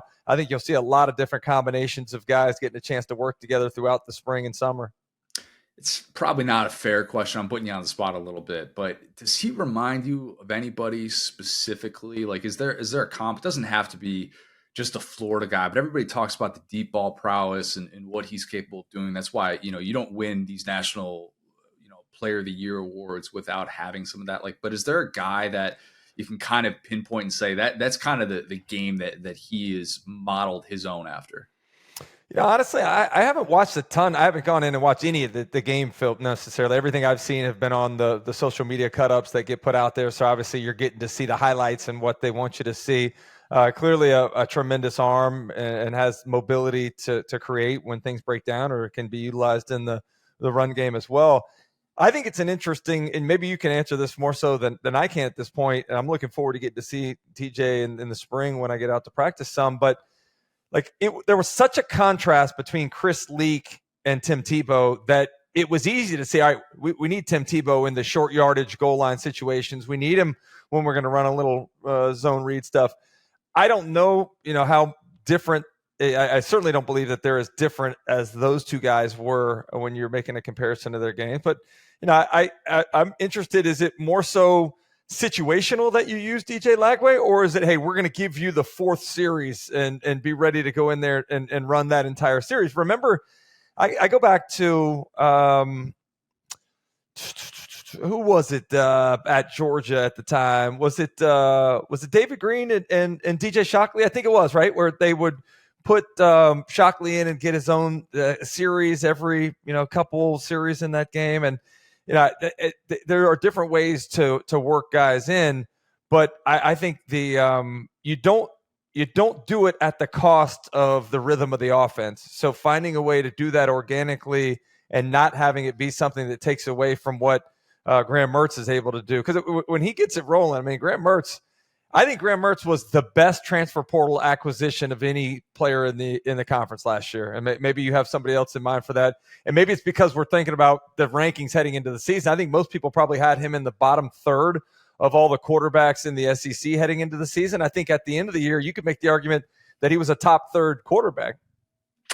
I'd go. It's worth. I think it's worth bringing up because he exceeded expectations. And look, I was dead wrong. I had him at the very last spot in SEC quarterback rankings coming into the season. There's no denying that Graham Mertz was a better player than I thought he was going to be. He was a better player at Florida than he was at any point at Wisconsin. It's not debatable. Like the throws that he was making, the rhythm that he would get into when he was rolling, much like we saw in the South Carolina game, especially. But yeah, I mean, I'd probably give it a little bit of an edge to Trey Harris or Ray Davis, some of those guys that obviously came in and were such instant impact, all SEC type guys. But you're right. I mean, you can at least feel like you could do things offensively with him, with his skill set, which at this point last year, I'm saying, I don't really know what this offense is going to look like.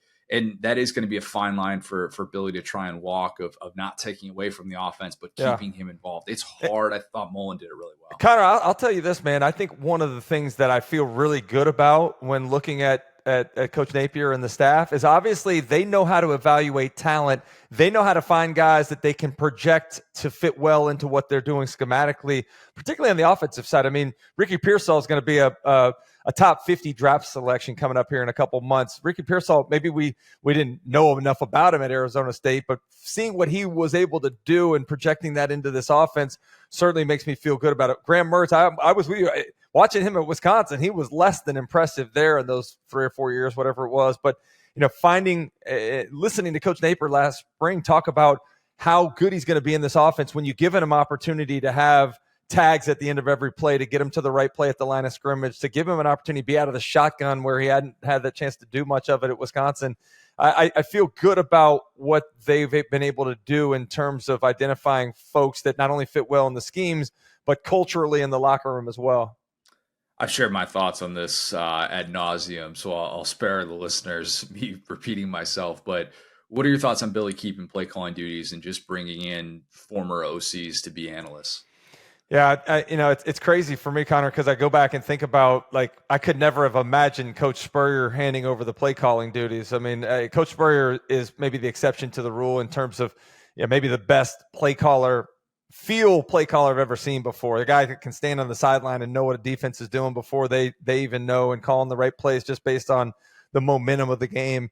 I couldn't imagine him handing that over. And I think, for a coach that's worked their way all the way up as a coordinator into getting that head coaching job, why would you put your fate in the hands of anybody else? Now, the thing that I think is different now is watching guys like Eli Drinkwitz talk about how much it benefited him as a head coach and his team to pass the play calling duties over to Kirby Moore, to think about, all of the errors. You go back to the beginning of the season against Utah, the 2 number 3s on the field, the debacle late in the Arkansas game, the penalties against Florida State, the play clock always being right down to the last few seconds when the play was coming in.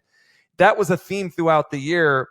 So I do think, just for the overall smoothness of and efficiency of the team running better, I do think he would be better served to have somebody that could take the play calling duties off his plate and let him be a little bit more of a CEO. But I also don't blame him for, if I'm going down, I'm going down on, my play calling and what that is either going to do to help me or hurt me. Yeah, it at this point, I just think it's entirely different to do it now compared to 10 years ago. Yeah, and all the things that you got to worry about. Your guy Ricky Pearsall, you mentioned before, he's off to the NFL, which should mean that it's Trey Wilson time, and he is, for my money, the most promising piece of this offense in 2024. In the immediate impact, we're talking about Lagway more so long term.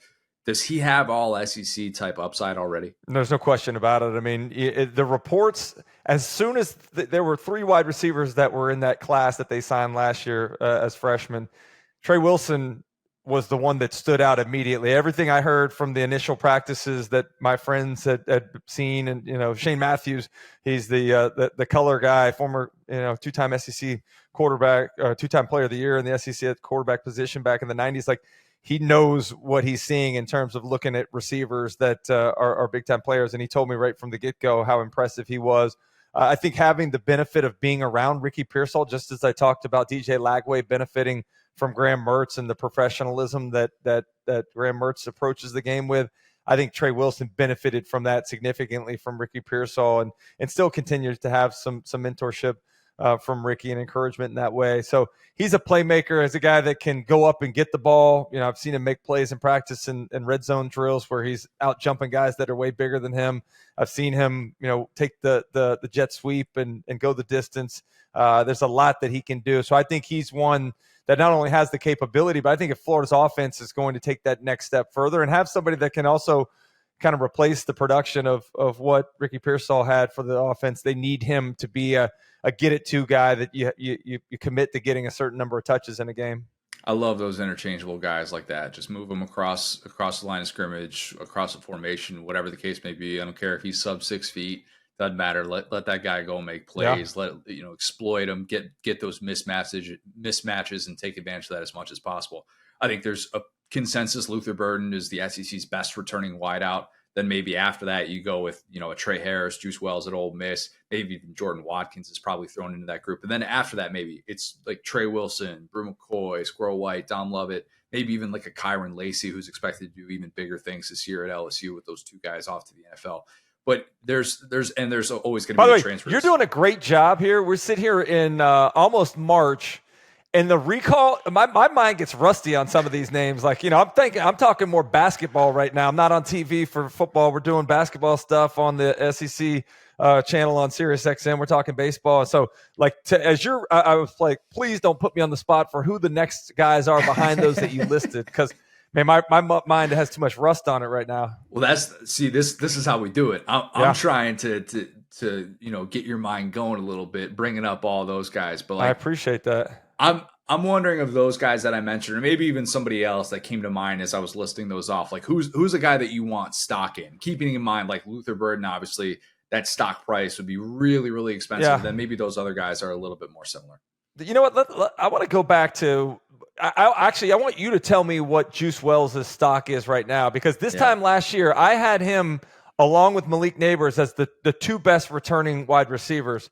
Obviously, we didn't get a lot out of Juice last year because of the injury, but stories about him maybe being able to go and not going.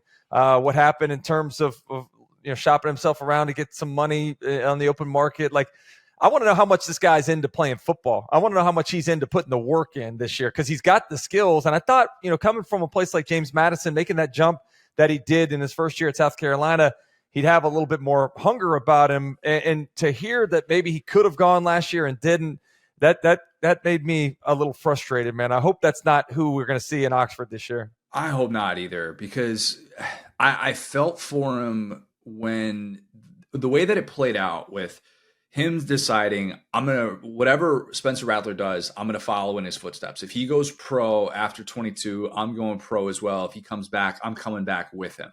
I was like, sign me up. I think it's cool when receivers do that, and you're fully on board. You're locked in that way. Nobody's questioning your mindset to the team or anything like that. And then the way that it played out the first part of the year, where he gets hurt against UNC, and then he has that touchdown in the Georgia game, just a ridiculous open field play in the midst of that great start that South Carolina got off to in Athens. And then he gets hurt on that play too. And I'm like, man, I kind of get it. It's a little bit on a much smaller scale, like what Jackson Smith and Jigba experienced, where it was like, man, whenever he comes back, he just can't quite shake that injury issue. So at first I sided with that. Then what you're talking about played out, where all of a sudden we're like, can he come back and he's just not doing this? Yeah. And if he had gone to the NFL in a weird way, I think we would have understood it more, that, okay, he's just trying to save himself. He could have gone last year. It's just a lost season, whatever. But then to transfer to Ole Miss, where obviously they've spent big in the transfer portal, it does kind of bring that into question. But when he's right, man, he's capable of being as good as there is in the SEC, and maybe being as good as there is in college football. So I agree with you. I hope we see that guy, and especially alongside Trey Harris, who, speaking of guys that when they're healthy, Trey Harris last year coming from Louisiana Tech was fun. Like he was ridiculously good. So Ole Miss should have the best group of receivers in the SEC, I think, if they're right. And how about Jackson Dart coming back another season too? You know, he's got the big Jet NIL deal. That's the coolest NIL deal that I've ever heard of. Like I want that NIL deal, and have so much FOMO and jealousy about that, man. How much time have you spent on a PJ? That's what kids call private jets. For those who aren't picking up on that. I appreciate the definition there. Yeah. I've had a few hours, logged a few hours on the PJ. Not as many as I'd like, but maybe the coolest PJ experience I had was a guy that is a friend that I do some work with. Not only had the PJ, but had a sushi chef in the back making sushi as we're on the PJ. That's the touch that takes it to the next level. Where were you guys off to? They stopped and picked me up in Gainesville, and we were on our way up to Charleston for some meetings. So the problem was it's a quick flight. Like every time I'm on a PJ, I had one other cool PJ experience that I want to talk about as well. And I don't even know if I'm allowed to talk about this, but you remember that the like 30 for 30 that they did on Coach Spurrier? I think it was called The Believer. That was it the SEC Storied thing? SEC Storied, yeah. So you remember who like produced that? I don't. Mm-mm. So Kenny Chesney's company produced it, and he was actually the narrator for the whole thing, right. Interview or whatever. And so they wanted some of us to come up to Columbia, where Coach was still coaching at the time, to be a part of some stuff that they were doing there. And we were looking at flights and looking at some, trying to get travel together. They sent Kenny's jet down to get us. And, again, it's too short of a flight. I wish I was going longer, but we did take advantage of some of the open bar that Kenny Chesney had on his plane. I don't know if that was sanctioned or not, but I appreciate what he was able to do to not only get us there, but get us there in style. If he's got the bar up there, that's not just off limits. If you want it to be off limits, you have to just put take some it sort off. of lock. Yeah, or take it off the plane completely. So I feel like, he's probably fine with us utilizing all of the amenities there. If I have a liquor cabinet and I know Chris Doering is going to be in the area, and if I don't make that off limits, if I don't make that known, that's on me. I'm assuming Chris Doering is probably going to find his way into an adult beverage or two. There's no doubt. And here's the thing. If I have a PJ that I'm sending down for somebody, I want them to have the ultimate experience on it too. So I'm letting them have free reign to everything that they need to have access to. Oh, yeah, absolutely. All right, let's close with some Combine stuff. By the time people are listening to this, the Combine will be over because this is coming out Tuesday. We're recording this on Thursday. You didn't get a Combine invite, did you? Yeah, I did. Hold on, bro. Hold on. I didn't get any scholarship offers coming out of high school, but I was much more heralded going into the NFL because I remember I was not only all SEC, I was second team All-American. I got my guy Mel Kiper had me going in the third or fourth round, which I appreciate. I didn't end up going until the sixth round, but yeah, I went. Wow. And actually, I'm surprised you don't know this story because you're my boy and we talk about a lot of things. But I actually blame my downfall and not being drafted earlier on our guy, Danny Cannell. And I know this is an SEC-heavy podcast probably, and a lot of people here don't like Danny. But Danny's actually a good friend of mine. Danny and I became good buddies when we played together in the Senior Bowl. Danny was my quarterback there. In fact, I blame him again for some indiscretions at the Senior Bowl where we probably could have been more focused, but instead jumped in the car with Eric Moulds and went over to Biloxi a couple nights to play blackjack over there. So didn't necessarily take that as seriously as I would now as a 50-year-old guy. But at the Combine, the quarterbacks don't do anything. They're not worried about running the 40. So they're sitting in the hot tub. I sit in the hot tub with these guys for like 2 hours and completely juice my legs the night before I'm supposed to be doing the vertical leap and the 40-yard dash and the short shuttle. I didn't know any better. We weren't training out at any of these training facilities. We didn't have any sort of science behind the sport. And so I completely went out there and just had a terrible workout. Everybody already thought I was slow, and then I backed it up with numbers. I ran 4.58 at my pro day, but by that time, everybody had seen the 4.84 that I put together at the Combine and, labeled me as being typical slow white wide receiver. Okay. Several thoughts. One, that's why it's not listed on your Wikipedia page. is because it wasn't a good workout. And if it was, then it would be up there because that's why I didn't see it. I actually checked right before this. I'll tell you this. I've never edited my Wikipedia page. I don't have any respect for people that edit their own Wikipedia pages. So if people want to contribute on there, hopefully it's truthful. But it wasn't me. I didn't clean it. It's not like somebody put that up there and I took down the 484. I'm telling you, actually, this is cathartic for me to own this here with you. As it would, but again, I blame Danny Cannell, so I'm really not completely owning it. Can I put the 484 on your Wikipedia page? As long as you come back and put in parentheses 458 at Pro Day. You would run better than a 484 right now. I think I would. Yeah, I mean, literally, I can remember feeling my leg. Like they got us up. They got us up at felt like 5 a.m. You're nervous anyway the night before. You're in Indianapolis. Like 5 a.m. You got to go take a drug test. So you're watching. The people are watching you take a piss first thing in the morning, which is tough. And then you're having to overcome that. I didn't know what shoes I wanted to go with. My legs felt juiced and just went out there and did not at all represent what I feel like my true athleticism was. And so I was probably a 4.6 guy. I ran 4.58. I remember at Indianapolis as a rookie, I ran 4.61. So, somewhere in there, but 4.84 is not a representation of my true speed. Dude, 4.84 in today's day and age on the internet, you're getting dunked on like left and right. But here's the thing. Let me tell you this, Connor. There's not 4.84 is faster than 99.9% of the people in this world. I would go out. I played adult league softball in the off seasons when I was in the NFL. I'd tag up from second base on a fly ball to center field and score, and people were like, "Oh my God, I didn't know you were so fast." I'm like, "Yeah, because I'm compared to everybody else that's a wide receiver in the NFL. I wasn't that fast, but compared to your fat ass out here drinking, I'm way faster." Compared to Riedel Anthony, yeah. I mean, literally, Riedel Anthony, Ike Hilliard, Jaquez Green, Travis McGriff, and me, I was not the fastest guy. But you go back and look, I have pictures, and I'll show it to you. The guy off the line of scrimmage first. This guy, 28.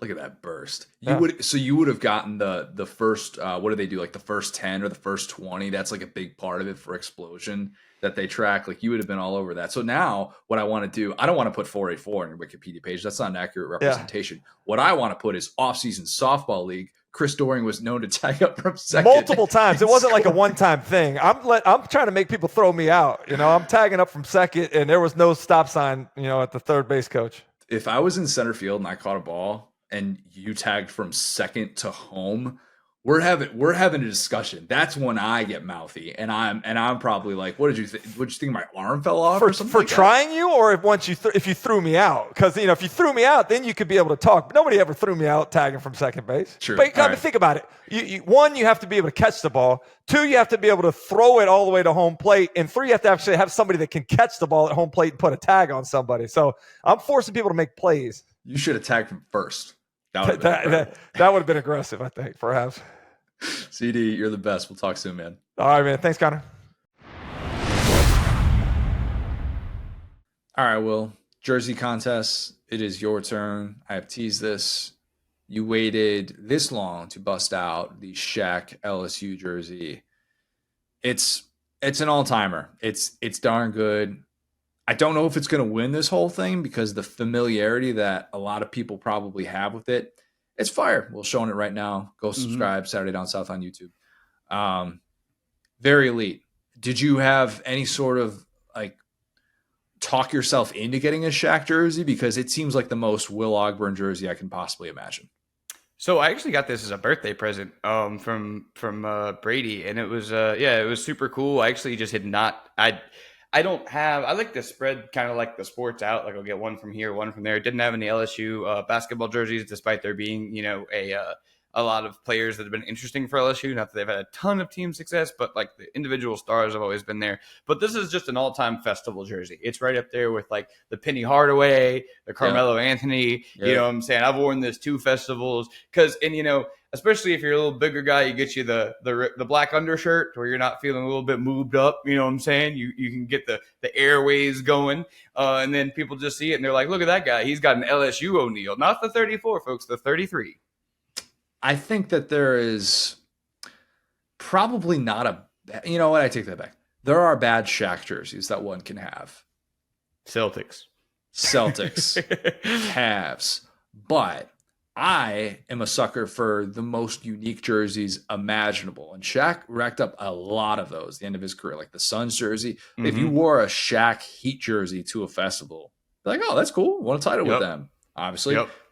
But still, the best is LSU or the Magic. It just is. It's better than the Lakers. I'm sorry. But the Shaq Magic jersey is fire. My cousin had one growing up. I was like, I want that jersey. I absolutely want that. And when you bust that out, everybody knows. Cool to see Shaq back at LSU, walking out with Angel Reese for senior. That was for senior day celebration, Mm-hmm. right? Mm-hmm. She still has another year of eligibility. TBD on that. But yeah, the Shaq jersey, it plays everywhere, really everywhere. No explanations needed.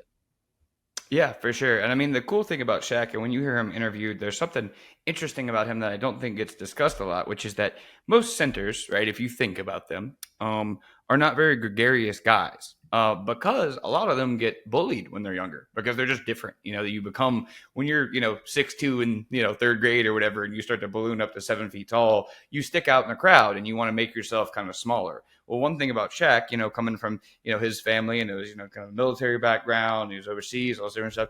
He kind of loved himself early. He felt very supported by his family. He obviously has that unique name, and he was kind of felt a sense, especially when he met Dale Brown at LSU. So he had this great support system coming all the way up, and he was able to kind of, get a big guy that was cool, in the public culture, not just like an offensive lineman or like the fridge where it's kind of a gimmick. But for Shaq, it was like, coming up, he was swole, he was skinny. If you guys haven't seen Magic Shaq, I know that was pretty recent still, but if you guys are younger than that, definitely go watch him. He looked like Giannis without the passing. He could dribble, he could do it all, right? But then as he started to get, better and bigger and more, it made being a big guy cool. And I'll tell you one story about Shaq.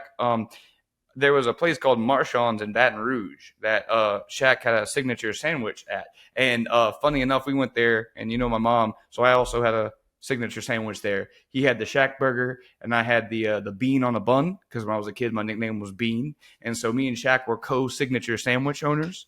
So yeah, he was just my hero. Aaron Carter had a song with Shaq growing up, Yeah, it's how I Nick beat Carter's Shaq. brother. So Yeah. he's just been a really cool guy for me in my career. I still haven't worked with him, which is pretty weird for me. I should probably just make an effort to do that, because if it would have happened, it would have happened by now. But he's just a guy I've respected. He was my favorite basketball player. I'll tell you one funny story. I don't know if I've ever told you about this. I remember when I was young, I was projected to be 6'6".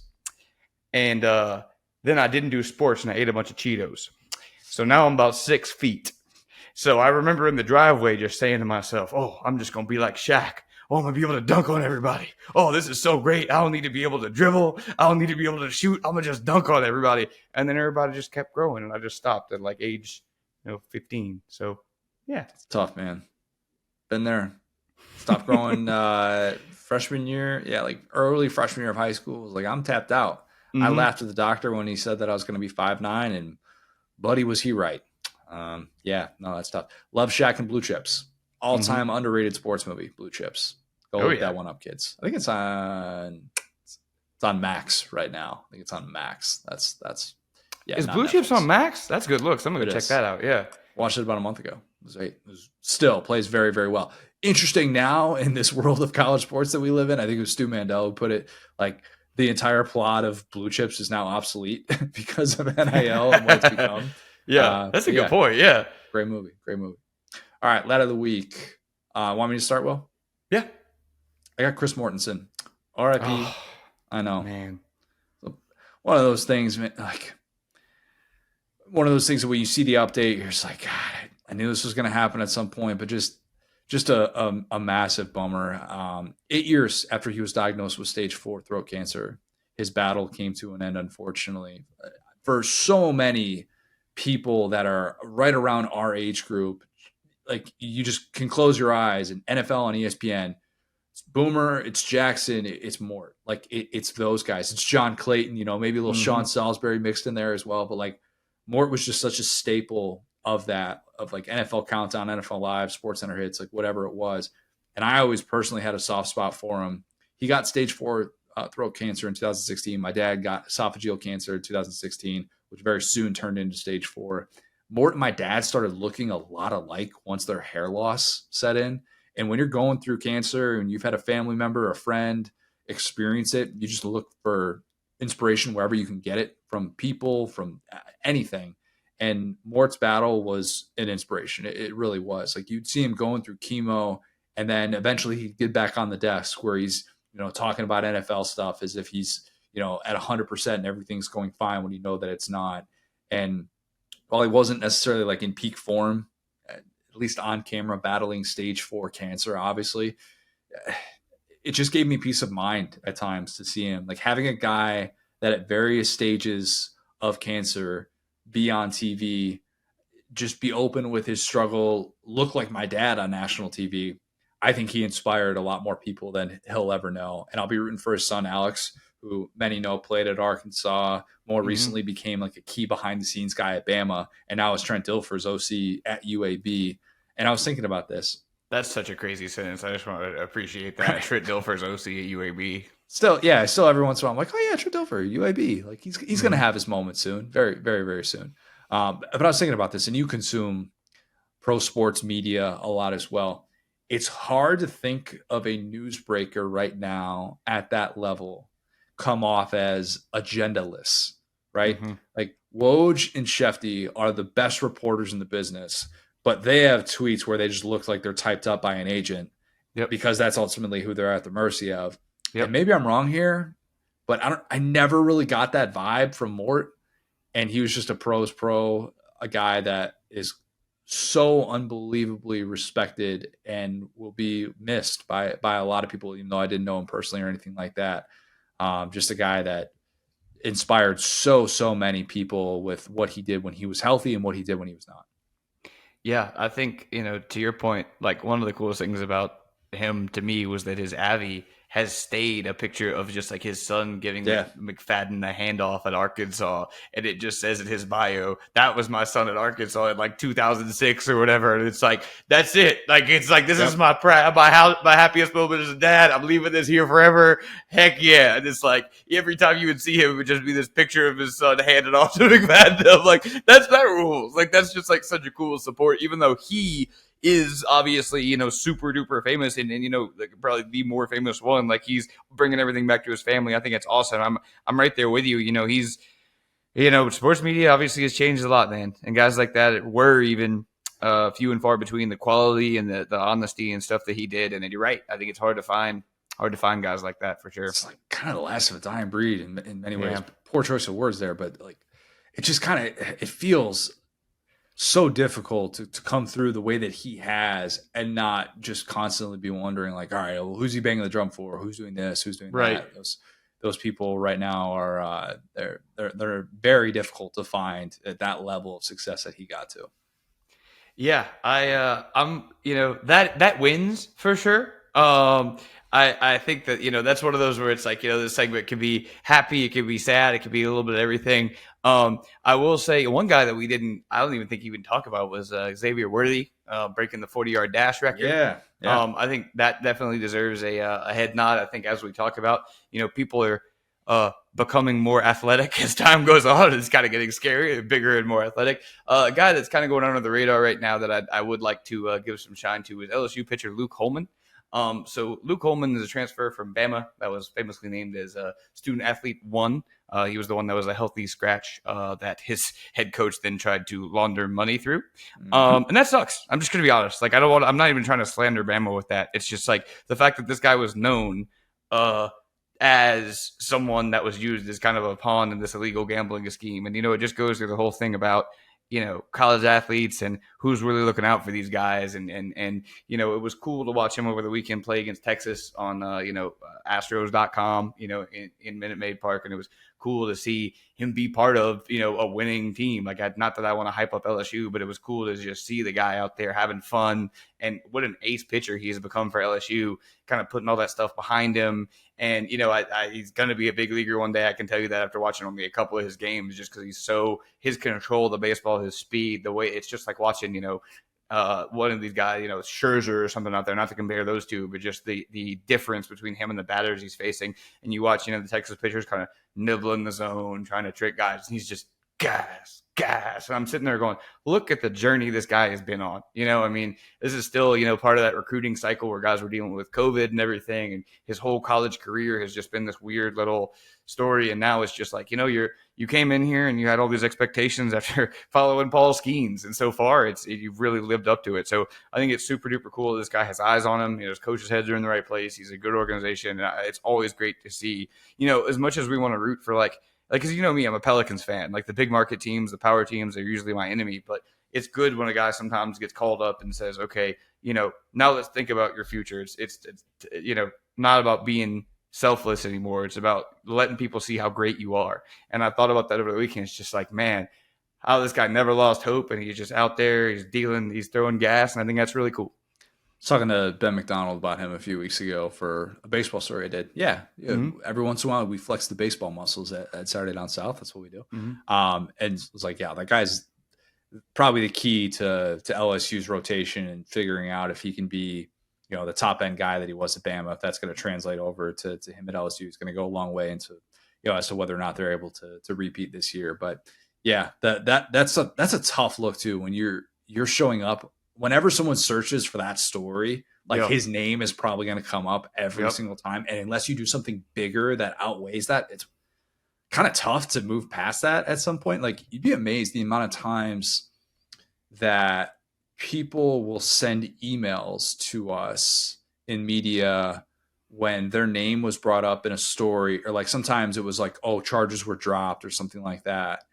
But because their name is still coming up when, you know, the story's out there and you can still search for it and find it, and it's still such an obvious like association with it, they want all of that off the internet. And so we've had former players that'll send us emails saying like, hey, would you be able to take this story down? And we're like, yeah, I mean, it's a story that's 7 years old and, you know, charges were dropped. Like, yeah, of course. Like that's whatever. That's fine. I don't really care. In most cases, it makes perfect sense. But like, I wonder if that's a guy who like you can't really get out from under that, because it's not like he was the one that was part of the wrongdoing or anything like that. He's just, you know, the healthy scratch in that weird story. But yeah, it's strange how things like that happen. You never know what your career is going to look like. And I'm sure he didn't think that his career was going to, you know, eventually take this turn to LSU. But here he is and doing well with it. Doing well. Yeah, man. But also, yeah, to your point, R.I.P. Mort, man, that guy, there's the picture. Shefty also had him in his Abbey forever. Yeah. The Insiders thing where they did a little bit. God, those This Is Sports Center commercials back in the day with them, bro. That was peak ESPN. That was, I'm going to go down a YouTube rabbit hole right now. That's what I'm going to go do. Yep. And I'll say one more. You said John Clayton, and he's another guy, you know what I'm saying, that's no longer with us. I sent you this the other day. I always think about he had my favorite This Is Sports Center commercial ever. When did John Clayton die? When did that happen? Did I miss that? Oh man, yeah, that was 2022. Gosh, a lot was going on. It was big news. Yeah. So yeah, John Clayton has my favorite This Is Sports Center commercial ever, which is he gets off one of his segments and he has like a little bib that looks like a suit and he just rips it off. He has this long ponytail that's obviously not real. He whips it off. He grabs some like ramen. He jumps in the bed. And he just goes, "Mom, I'm done with my segment." And like that's exactly how I feel when I get off this podcast. I just that's me every day. So that era of ESPN has a special place in our hearts. It's just tough to beat it. There'll never be another era quite like that. All right. If you haven't, leave us a 5-star review. Subscribe to our YouTube channel where you can watch every episode of the Saturday Down South podcast. Follow us on the app formerly known as Twitter, at the SDS Pod, at Sat Down South, at CJ O'Gara, at Go So Hard. Thanks, guys. Talk soon.